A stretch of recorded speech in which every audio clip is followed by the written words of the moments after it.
सबसे पहले खबर बता दूं कि पिछले कुछ हफ्तों पहले हमने एक बड़ी इंटरेस्टिंग रिपोर्ट देखी थी। मीडिया में भी इसको काफ़ी हद तक कवर किया गया था कि एक्सिस बैंक और क्रेडिट एक्सिस ग्रामीण का विलय अगर होता है तो एक विन विन सिचुएशन बन सकती है। इसके ऊपर मुझे याद है सीएलएसी की तरफ से एक रिपोर्ट भी आई थी जहां पर कहा गया था कि अगर ये एक्विजिशन हो जाता है तो एक्सिस बैंक के पास जो माइक्रो फाइनेंस का अच्छे मार्जिन वाला पोर्टफोलियो है वो मिल सकता है।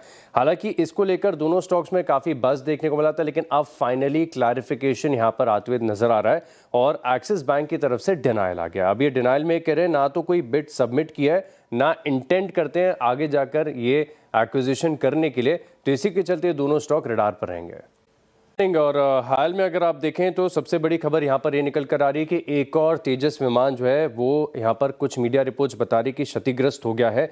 टेक्निकल ग्लिचेस के कारण यहाँ पर ये हादसा होते हुए नजर आया, लेकिन राहत की बात यह कि पायलट अब देखें तो पूरी तरीके से सुरक्षित है। लेकिन अब दिक्कत की बात यह है कि इसी के साथ जो पूरी फ्लीट है सिंगल सीट 30 सिंगल सीट तेजस एयरक्राफ्ट की, इन्हें ग्राउंडेड कर दिया गया जब तक पूरी तरीके से इंस्पेक्शन और रिपोर्ट निकल कर नहीं आती। लेकिन अब ये सीरियस इसके चलते हो जाता है क्योंकि तीसरी घटना है जहां पर आप देखें तो तेजस दुर्घटनाग्रस्त यहाँ पर देखने को मिला है। इससे पहले अगर आप देखें तो नवंबर में भी पिछले साल यहाँ पर एक हादसा होते हुए नजर आया, लेकिन लगातार जो खबरें निकल कर आ रही हैं इस स्टॉक के लिए बड़ा नेगेटिव है।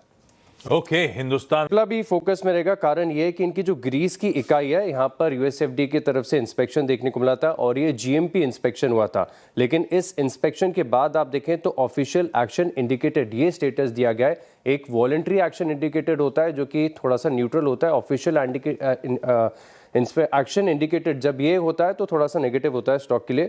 लेकिन दिक्कत की बात यह है कि नवंबर में भी पिछले साल यहाँ पर कुछ इंस्पेक्शन हुए थे, उसके बाद 9 ऑब्जर्वेशन आए थे, तो सिप्ला के लिए नेगेटिव खबर है। ओके, सिप्ला के लिए रेलटेल और अशोका बिल्डकॉन ये दोनों स्टॉक रडार पर रहेंगे क्योंकि महाराष्ट्र से तकरीबन दोनों की जेवी को 1136 करोड़ के ऑर्डर मिले और सिग्निफिकेंट है। अशोका बिल्डकॉन को लगातार ऑर्डर मिले तो इसी के चलते स्टॉक रडार पर रहेगा।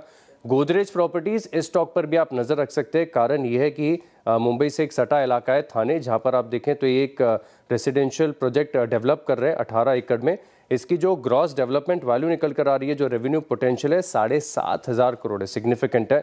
विक्रम सोलार यहाँ पर आप देखें तो इन्होंने एक पैक्ट किया है 2000 करोड़ का, लेकिन साथ में ज़्यादा इम्पैक्ट ये होगा कि तकरीबन 6 महीने का एंकर लॉक इन खत्म हो रहा है। ध्यान रखिएगा कि शुक्रवार को स्टॉक ऑलमोस्ट 11% इसी नर्वसनेस के चलते नीचे बंद हुआ है। एनसीसी इस स्टॉक में खबर जब आई थी एनएचआई के एक्शन के बाद डिबारमेंट की, तो इसके ऊपर तत्काल प्रभाव से अगर आप देखें तो इंटरिम रिलीफ मिला है। 10 मार्च तक यहाँ पर एनएचआई के एक्शन पर रोक लगा दी गई, तो कंपनी के पक्ष में फैसला है। और साथ में आप देखें तो कुछ फंड और प्रमोटर एक्शन के चलते बाजार स्टाइल रिटेल, जहां पर एकता हलवासिया, इन्होंने तकरीबन 4 लाख शेयरों की 328 रुपए के भाव पर खरीदारी की है। ओके, चलिए।